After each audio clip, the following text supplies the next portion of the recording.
Hello friends, நேற்று கதையினுடைய தொடர்ச்சி பகுதி 2. அக்கா காலை சீக்கிரமே புறப்பட்டு கோவிலுக்குள் நுழைந்து தம்பிக்காக ஒரு கோரிக்கையை சமர்ப்பித்து விட்டு நேராக மெஸ்ஸுக்கு வந்தாள். அலமேலு அம்மாள் டிகிரி காஃபி கொடுத்தாள். சூடா இட்லி தரட்டுமா சுமதி? வேண்டாம்மா, நான் தம்பிக்கிட்ட பேசிட்டேன். அவன் அமிர்தா கிட்ட நிறைய பேசணுமாம், அப்புறம் தான் முடிவெடுக்க முடியும்னு சொல்லிட்டான். ஆச்சரியம், இவளும் அதைத்தான் சொன்னாள்.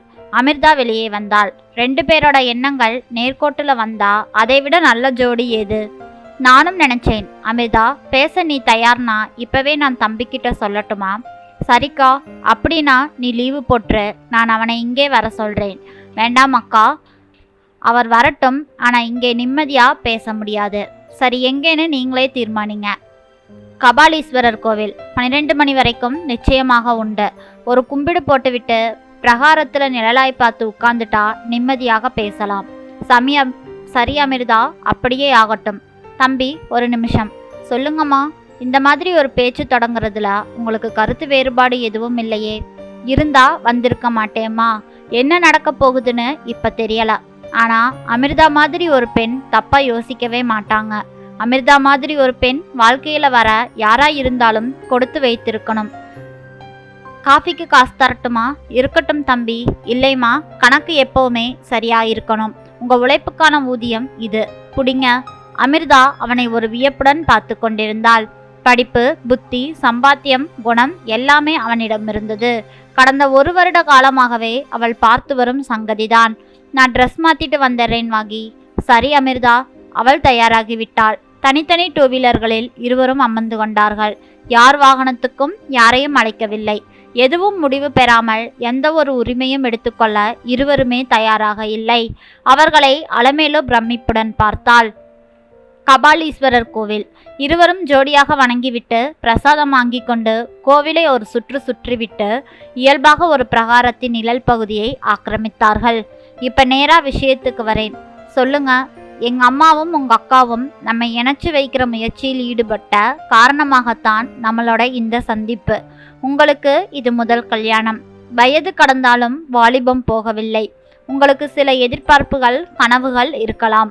கடமைகள் ஓரளவுக்கு முடிச்சுட்டு அப்பாடான்னு நிமிரும் பொழுது, நமக்குன்னு ஒரு வாழ்க்கை பற்றி தாமதமாகத்தான் யோசிக்கும் பொழுது இப்படியெல்லாம் வரும். அமிர்தா, நான் ஒரு உண்மையை சொல்லட்டுமா? சொல்லுங்க.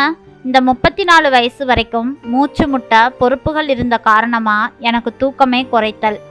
தூங்கினா தானே கனவுகள் வரும். எதிர்பார்ப்புகள் எதுவும் எனக்கு இல்லை. ஆச்சரியம்தான். நான் யார் சுதந்திரத்துக்கும் தடை போட மாட்டேன். கட்டுத்திட்டமா வாழ ஆசைப்படுறேன். பட்ஜெட் போட்டு நடத்துவேன். காரணம், பணத்துக்கு நான் பட்ட கஷ்டங்கள், வார்த்தைகள், பணம், தண்ணீர் 3ஐயும் சிக்கனமா உபயோகப்படுத்தணும்னு உறுதியா நினைக்கிறேன்.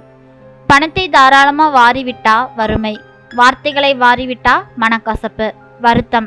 தண்ணீரை அதிக செலவழிச்சா வறுமை, வருத்தம், வறட்சி 3ம் சேர்ந்தா மனுஷன் முடங்கித்தான் போவான். தலை தூக்கவே முடியாது. சோர்வு அதிகமாகி நோயில தள்ளியுற்றும். உடம்பும் மனசும் பலவீனப்படும். வாழ்க்கை கசந்து போகும். அவன் மெதுவாக சிரித்து விட்டான். இப்ப நான் பேசிடுறேன். அதுக்கு முன்னால என் கணிப்பை நான் சொல்லிடுறேன். உங்க தாரக மந்திரம் உழைப்பு, தைரியம், தாய்ப்பாசம், சரியா? பிரமிப்புடன் நிமிர்ந்தாள். உங்க காலில் நிக்கிற பெண் வேலை, மெஸ் எதையும் விட மாட்டீங்க. அடுத்தபடியா எப்பேற்பட்ட எதிரியா இருந்தாலும் இறங்கி அடிப்பீங்க. அப்புறமா தாய்ப்பாசம். உங்க மகளுக்காக வாழறீங்க. ஒருத்தர் வந்தா ஒருத்தர் மேல இதாயிரும். நான் பேச நினைத்ததை விட நீங்க அழகா பேசிட்டீங்க வாகி. பேச்சுல உங்களை மிஞ்சவே முடியாது. என் நோக்கத்தை புரிஞ்சு குருவா ஏத்துக்கிட்டா நீங்க புருஷனா ஒப்புக்க முடியுமா? அது உங்க கையில தான் இருக்கு அமிர்தா.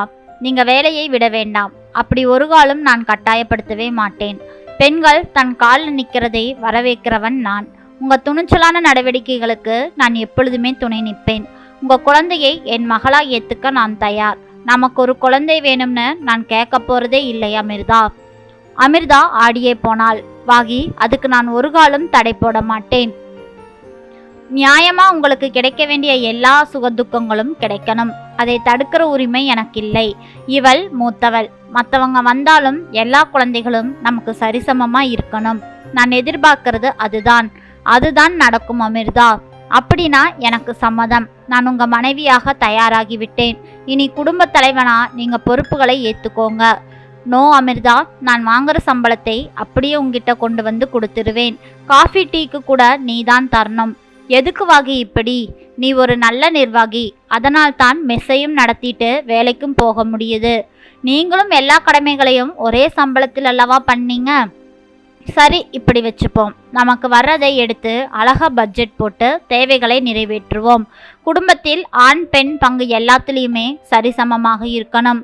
அப்பத்தான் யாராவது ஒருத்தர் தப்பு செஞ்சா அடுத்தவங்க அதை திருத்திக்க சரியாக்க முடியும்.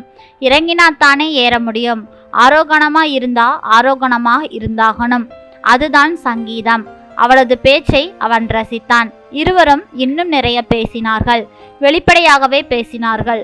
இருவருக்கும் நிறைவாக இருந்தது. அமிர்தா, ஒரு உண்மையை சொல்லட்டுமா? எங்க அம்மா, சகோதரிகள், நல்ல தோழிகள் எல்லாவற்றையும் தாண்டி நான் பேசின முதல் நபர் நீதான். அதனால் என்ன தோணுது தெரியுமா? மனசுல அடைஞ்சு கிடந்த எல்லாம் அடிச்சிட்டு வெளியே வந்துருது. பாரமா இருந்த தலையும் இதயமும் மனசும் இப்ப ரொம்ப லேசாகிடுச்சு. எதுவும் அடையக்கூடாது. தேங்கினா சாக்கடை, அடிச்சிட்டு போனா ஆறு இல்லையா? எனக்கும் அப்படித்தான் வாகி. எங்க அம்மா கிட்ட கூட இந்த அளவுக்கு நான் பேசினதில்லை. எனக்கும் நேரமும் இல்லை. இப்பத்தான் நான் கிளியரா இருக்கிறேன். இருவர் முகத்திலும் ஒரு வெளிச்சம் வந்து விட்டது. வாழ்வின் ஒரு புதிய அத்தியாயத்தை நெருங்கி விட்டதாக இருவருமே உணர்ந்தார்கள். சரி, நம்ம பெரியவங்க கிட்ட பேசிட்டு உடனே எடுத்துடலாம், சரியா? அவன் சகோதரிகளிடம் சொல்லி அவர்களும் தலையாட்டி தம்பி சந்தோஷப்பட்டு ஜோஷியரை பார்த்து அந்த மாத கடைசி முகூர்த்தத்தில் திருமண தேதி குறிக்கப்பட்டது. கோவிலில் வைத்து கல்யாணமும் ஓட்டலில் வைத்து 100 பேருக்கு சாப்பாடும் என முடிவு செய்யப்பட்டு விட்டது.